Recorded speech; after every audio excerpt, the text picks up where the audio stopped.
اس مالی عدم استحکام کے دور میں اپنے فالتو وقت میں اور میری بیوی نے 6 ایسے سودے کیے۔ ہماری دولت کا بڑا حصہ بڑی جائیدادوں اور سٹاک مارکیٹ میں لگا ہوا تھا۔ اس کے باوجود ہم تقریباً $1,90,000 کے اثاثے بنانے میں کامیاب ہو گئے۔ ان 6 خرید و فروخت کے دوران ہماری اپنی سرمایہ کاری نہ ہونے کے برابر تھی۔ ہمیں $1900 سالانہ کی اضافی آمدن شروع ہو گئی اور اس کی حفاظت کے لیے ہماری ذاتی کارپوریشن موجود تھی۔ اس کا زیادہ حصہ کمپنی کی گاڑیوں کی مرمت، پیٹرول، ٹولز، انشورنس، اشیاء اور دوسری چیزوں پر خرچ ہو جاتا۔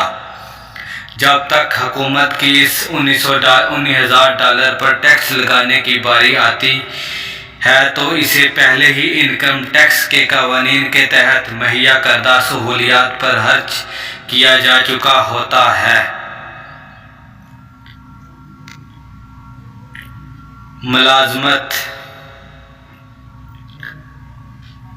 آمدن، خرچ، کتنی مدت میں $40,000 جمع ہوں گے اور 50% ٹیکس کی کٹوتی کتنی بنے گی؟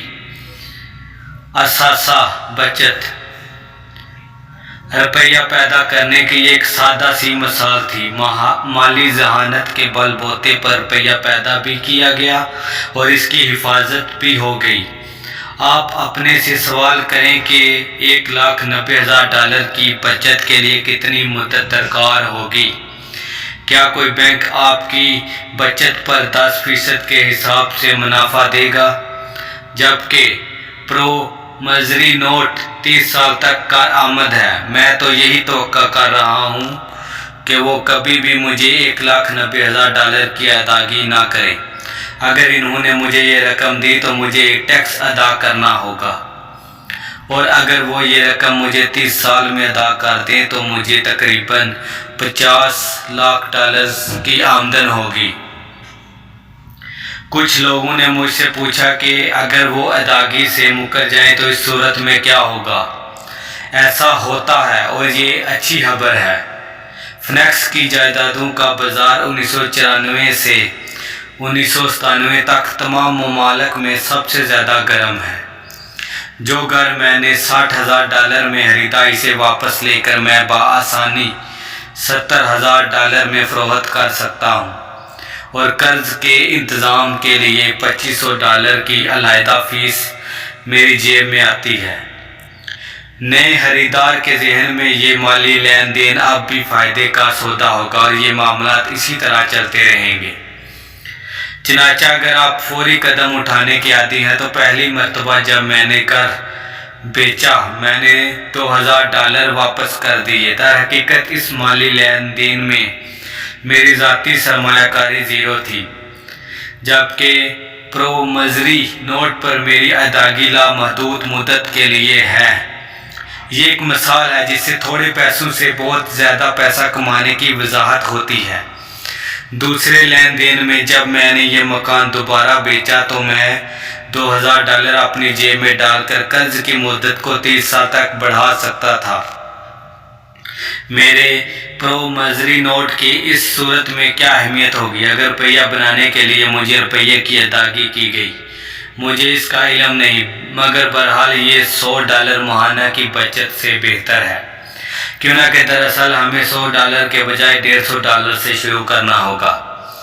کیوں نہ کہ اس طرح اس آمدنی پر جس سے یہ بچت ہوگی 40 سال تک 5% کے حساب سے ٹیکس ادا کرنا ہوگا، اور پھر اس 5% پر دوبارہ ٹیکس لاگو ہوتا ہے۔ یہ تو عقل کی بات نہ ہوئی، یہ محفوظ تو ہے مگر در اندیشی سے بعید ہے۔ آج 1997 میں جب میں یہ کتاب لکھ رہا ہوں تو مارکیٹ کی حالت 5 سال پہلے سے بالکل الٹ ہے۔ فینکس کی جائیداد کی قیمتوں پر رہائشگاہ متحدہ کے دوسرے علاقوں کے باسی رشک کرتے ہیں۔ جو گھر ہم نے $60,000 میں بیچے، آج ان کی قیمت $1,10,000 ہے۔ ابھی بھی موقعوں کی قلت نہیں، مگر اب ایک قیمتی اثاثے سے دستبردار ہو کر ایسا ممکن ہوگا۔ وقت دینا پڑے گا اور تلاش کرنی ہوگی۔ اب خرید و فروخت میں ٹھہراؤ آ گیا ہے، مگر آج ہزاروں ایسے لوگ ہیں جو ان سودوں کی تلاش میں سرگرداں ہیں، اور چند ہی ایسے مواقع ہیں جن کی خریداری پر مالی منافعت کی توقع ہے۔ بازار کی روش بدل چکی ہے، اور اب ہمیں اس جگہ کو چھوڑ کر دوسری جگہوں کی تلاش میں نکلنا چاہیے جہاں لین دین کر کے ہم اپنے سانسوں کے خانے کو بوجھل بنانے کے قابل ہوں۔ تم یہاں ایسا نہیں کر سکتے، یہ خلاف قانون ہے، تم جھوٹ بول رہے ہو۔ مجھے اکثر ایسی باتیں سننی پڑتی، کوئی یہ نہیں پوچھتا کیا تم مجھے بتلا سکتے ہو کہ ایسا تم نے کیسے کیا؟ حساب کتاب بالکل سادہ ہے، اس کے لیے تمہیں الجبرا اور جیومیٹری جاننے کی چندہ ضرورت نہیں۔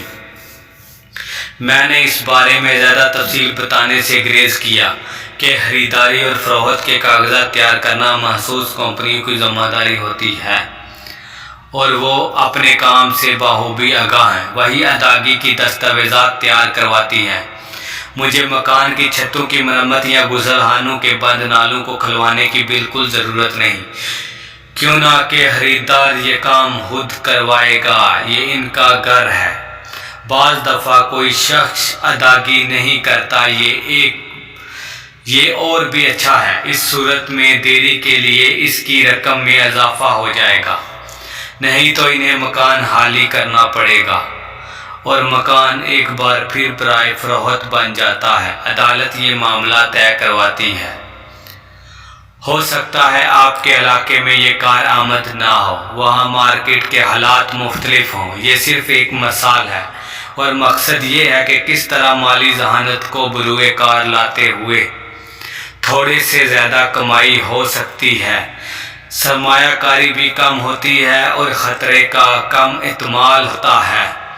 اس مثال میں ہم نے سمجھوتے کو روپیے کے بدلے استعمال کیا۔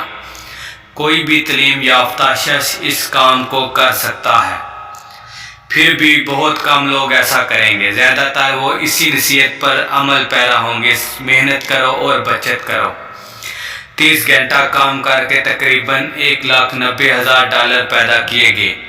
اثاثے کے کالم میں اتنا سرمایہ جمع ہوا اور 1 پیسہ انکم ٹیکس بھی ادا نہ کرنا پڑا۔ ان میں سے کون سا طریقہ زیادہ مشکل ہے؟ محنت سے کام کرو، 50% کے حساب سے انکم ٹیکس دو، اور جو بچے اس میں سے بچت کرو، اور بچت پر 5% کے حساب سے مزید ٹیکس ادا کرو۔ یہاں اپنی صلاحیتوں اور ذہنی استعداد میں اضافہ کرو، مالیاتی حس کو بڑھاؤ، اور اپنے دماغ کی قوتوں کو تسخیر کر کے اثاثوں میں اضافہ کرو۔ ساتھ ساتھ یہ بھی اندازہ لگاؤ کہ اگر تمہیں نمبر 1 متبادل پر چلنا پڑتا تو $1,90,000 کی بچت کے لیے کتنی دہائیاں درکار ہوتی۔ اب آپ کو پتہ لگ گیا ہوگا کہ جب میں والدین کو بچوں کے متعلق یہ کہتے سنتا ہوں کہ میرا بچہ اسکول میں اچھا جا رہا ہے، اس کا تعلیمی ریکارڈ اچھا ہے، تو کیوں خاموشی سے میں اپنا سر ہلاتا ہوں؟ یہ ٹھیک تو ہے، مگر کیا یہی سب کچھ ہے؟ میں جانتا ہوں کہ اوپر دی گئی کاروباری حکمت عملی عام سی ہے، اس سے صرف یہ وضاحت مقصود تھی کہ تھوڑے سے زیادہ کس طرح بنایا جا سکتا ہے۔ دوبارہ میں یہی کہوں گا کہ میری کامیابی کی بڑی وجہ میری مضبوط اقتصادی بنیاد تھی، جو مضبوط اقتصادی تعلیم کی مرہون منت ہے۔ میں نے پہلے بھی کہا ہے اور دوبارہ کہتا ہوں کہ مالیاتی ذہانت 4 صلاحیتوں کا مجموعہ ہے۔ مالیاتی تعلیم، اعداد کو پڑھنے کی صلاحیت، سرمایہ کاری کی حکمت عملیاں، پیسے بنانے کا علم، مارکیٹ ضرورت اور فراہمی۔ گراہم بیل نے مارکیٹ میں وہی چیز دی جس کی ضرورت تھی، اس طرح بل گیٹس نے بھی ایسا ہی کیا۔ $70,000 کا گھر $60,000 میں فروخت کے لیے پیش کیا گیا، جس کی سرمایہ کاری $20,000 سے کی گئی۔ یہ بھی موقع سے فائدہ اٹھانے کی مثال تھی، کوئی خرید رہا تھا، کوئی بیچ رہا تھا۔ نمبر 4، قانون، حساب کتاب، کارپوریشنز، ریاستی اور وفاقی قوانین اور ضابطوں سے آگاہی ضروری ہے۔ میں یہی مشورہ دوں گا کہ آپ قانون کے دائرے میں رہ کر اپنا کام کریں۔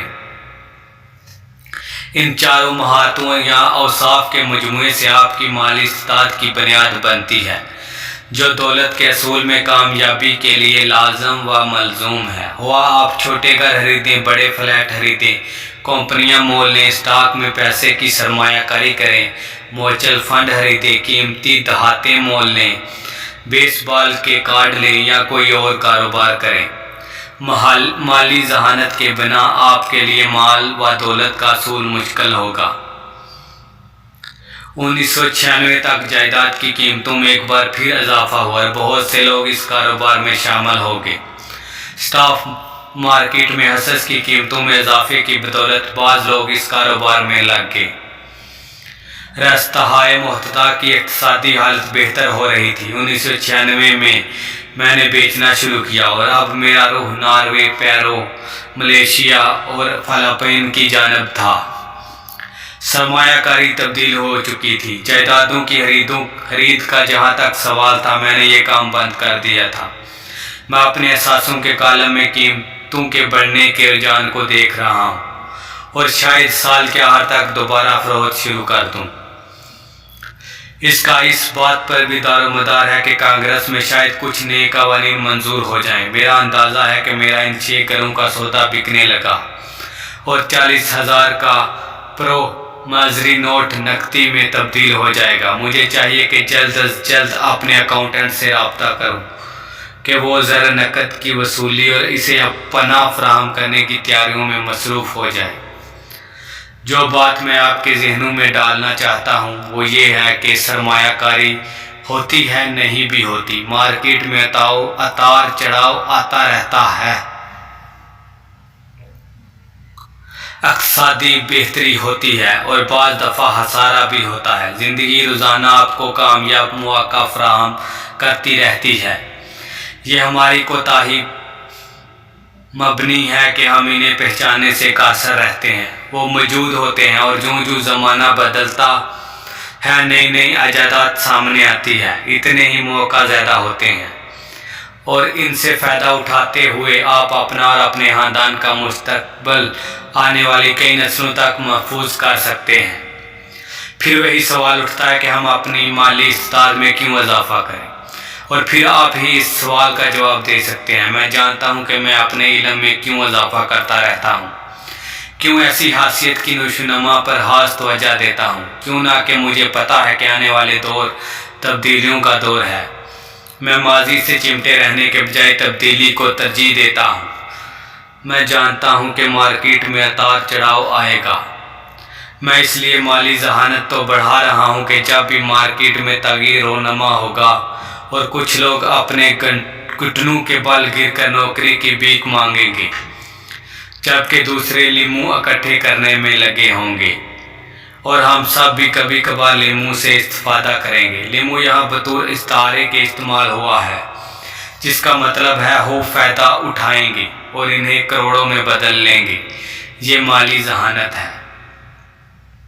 اکثر اوقات مجھ سے لیمو کے بارے میں سوال کیا جاتا ہے جن سے میں نے کروڑوں کمائے۔ میں اپنی ذاتی سرمایہ کاری کی مثالیں پیش کرنے سے ہچکچاتا ہوں، کیوں نہ کہ اس طرح مجھے ڈر ہے کہ کہیں آپ یہ نہ سمجھنے لگ جائیں کہ میں اپنے کارناموں کی تشہیر کر رہا ہوں اور سرمایہ کاری کے ضمن میں اپنی کامیابی کو بڑھا چڑھا کر پیش کر رہا ہوں، اور یہ ہرگز میرا ارادہ نہیں۔ میں حقیقی اور سارے واقعات کی وضاحت کے لیے مثالیں دیتا ہوں۔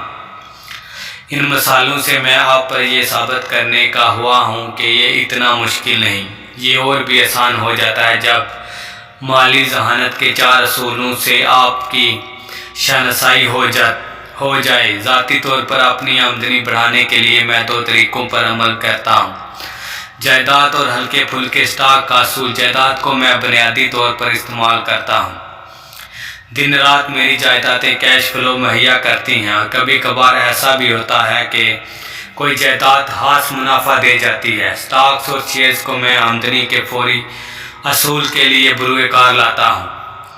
میں بالکل آپ کو صلاح نہیں دے رہا کہ جو میں نے کیا وہ آپ بھی کریں۔ مثالیں صرف مثالیں ہیں۔ اگر موقع انتہائی پیچیدہ ہے اور سرمایہ کاری میری سوجھ بوجھ سے باہر ہے تو میں اس میں ہاتھ نہیں ڈالتا۔ سیدھا سادہ حساب کتاب اور کامن سینس یہ دو چیزیں ہیں جو پیسہ کمانے کے لیے ریڑھ کی ہڈی کا کام دیتی ہیں۔ ان مثالوں کو پیش کرنے کی 5 بڑی وجوہات ہیں۔ لوگوں کو مزید تعلیم کی طرف راغب کرنا، لوگوں کو بتانا کہ اگر جانکاری کی بنیاد مستحکم ہو تو پھر کوئی مشکل نہیں، دکھانا کہ کوئی بھی دولت حاصل کر سکتا ہے، دکھانا کہ نصب العین حاصل کرنے کے لاکھوں طریقے ہیں، دکھانا کہ یہ کوئی مافوق الفطرت علم نہیں۔